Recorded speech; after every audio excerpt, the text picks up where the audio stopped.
bien que hago un congreso de poesía cuando he escrito en mi vida, no sé, 2, 3 poemas como mucho. Este es el primero que escribí. Ahora se me da un poco de envidia cuando han cantado versos, igual estaba a punto de levantarme y cantar un par de con ellos. He venido a leer esto y me informaré con él. Kristalezkoa. Astapena urrun, oroimeneko zoko lanbrotxuenean. Berriro astapen hartan baiunde egizara ordea, elkarri eskultatik estu heldu, eta aurrera egiteko gai garela sinetsi nahi dut. Ez dut sinesten horrela, besterik gabe, etxiko dugunik. Ez dut horrela etxiko dugunik sinetsi nahi.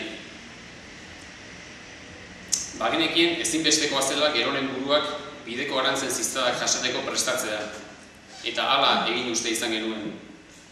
Gure bihotzak kristalezkoak direla sinestarazi digu ordea batuak, eta kristalezkoa gure artekoa.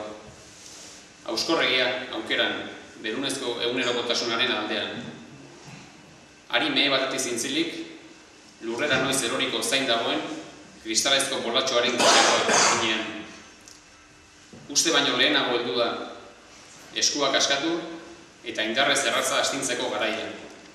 Alperrik da dagoeneko, etxi nahi ez dugula sinestea. Alperrik, etxiko ez dugula sinestea. Konturatzerako heldu baita. Zorua estaltzen duten milaka kristal zatitxoak erratzaz biltzeko garaian. Agian, egunen batean, zoru honetan bertan oinutxik dantza egingo dugu berriro.